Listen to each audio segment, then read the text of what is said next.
look at the text. I really don't have time to deal with this storm, but I'm going to hit it for a minute. He says to them, get on the ship, go to the other side. He waits until they are too far on the sea to return to shore.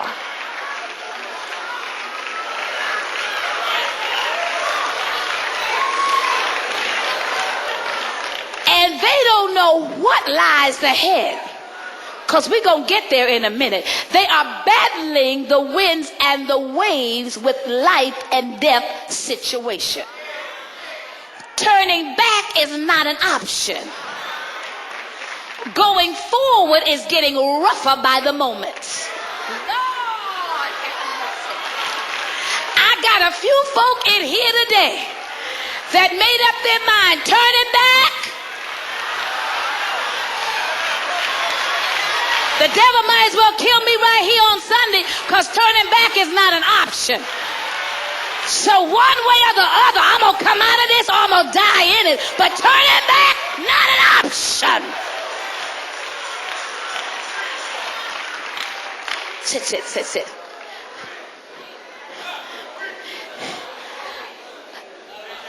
The text suggests to me, the text suggests to me, the storm was sent by the enemy to impede their progress. See, when the enemy can't stop you, he'll send stuff to block you. Where my folk at right here? Where my folk? I just want to know. I just need to know if I'm in the right house. When he can't stop you, he'll try to block your blessing. He'll try to mess you up before you get to the blessing. He will do everything in his power to impede your progress. But you need to make up your mind. I have come this far, and I'm going to go all the way because Jesus told me to go. Slap 3 people of 5 and tell them Jesus told me to do it. Yeah, he did. Yes, he told me. He told me. The enemy will send situations in your life to impede your progress, to hinder you while you're on your journey. I came to let somebody know in here today that situation that you're dealing with, that thing that you're going through right now, has been sent by the enemy to hinder, to impede your progress. But the same God who told you to get on the ship,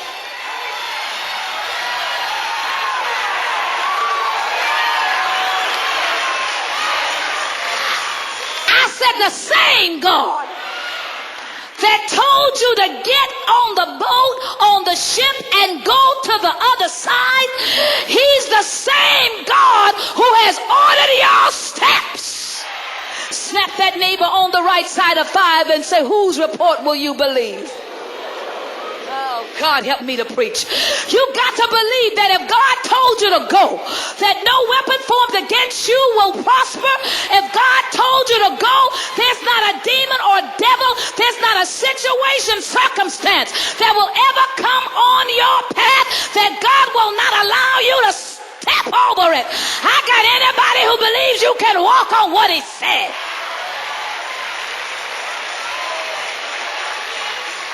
Sit.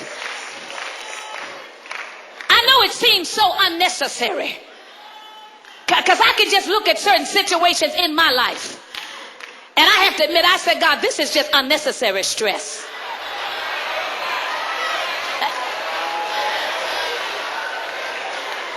Now some stuff I can kind of figure out, say this is why this happened, so I can go from point A to point B. But this other mess right here, this is unnecessary stress. But it's the unnecessary stuff that God really has his hand in. The stuff that I can't figure out, the stuff that I don't want to be bothered with, the people that get on my nerve, them the ones that God sends to help me on the journey of faith. Lord have mercy. Let me go on. Let me go on. You got to understand that everything in your life is working for a greater glory, a far greater glory. That's why he said it does not yet appear what we shall be. But we know that these light afflictions shall work for us a far exceedingly greater glory. See, what God is trying to bring you to is a greater glory. You satisfied with this little glory you got right here. You satisfied with the fishes and the loaves. When God got some miracles you can't even begin to imagine. He's trying to bring you to a greater glory, a far greater glory, a glory that your eyes have not seen, a glory that your ears have not heard, a glory that you can't even begin to imagine exists for you. God said, I know the thoughts that I have for you to bring you to a prosperous end. This thing is not going to kill you. It's going to cause you to live. Slap 3 people of 5 and tell them, live, don't die. Live through it, don't die. Lord have mercy. There's going to be glory for me after this. I said there's going to be glory for me after this. I might be crying and hurting right now, but there's glory coming for me after this. I might be laughed at and talked about right now, but there's glory coming for me after this. I may be eating oodles of noodles and hot dogs and pork and beans, but there's a glory coming for me.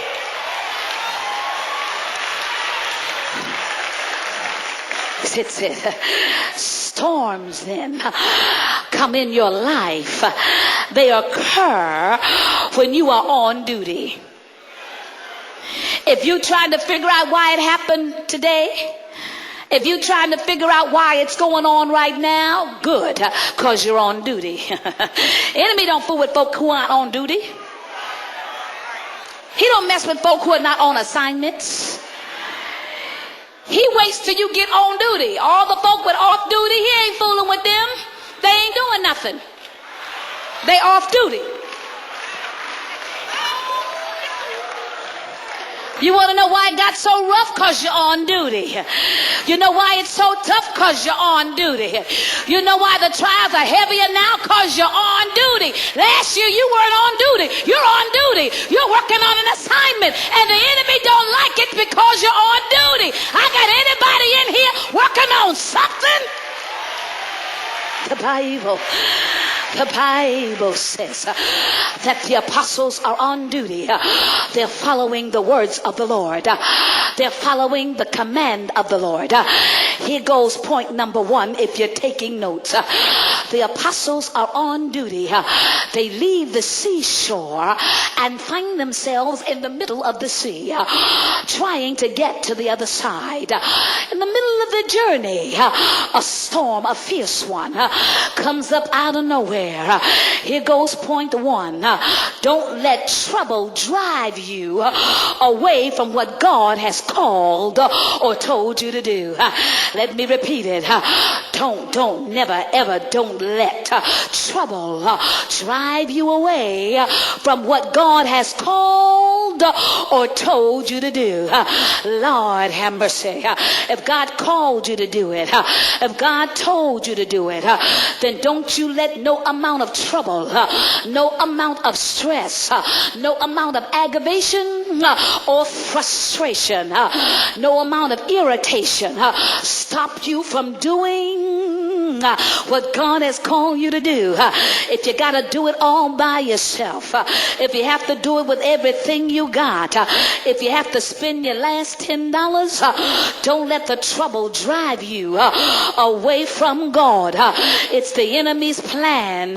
It's his strategic warfare to get you so discouraged, to get you so full of frustration that you walk away from God. But I need to know today, if I got about 500 people sitting in 610 Rhode Island Avenue, the northeast side of town, that have made up their mind, though he slay me, yet will I gotta trust him. Got anybody in here that do what the old folks did and got in trouble and ran back and came to church in the middle of the prayer meeting service and started to sing, there's power, wonder working power in the blood of the Lamb.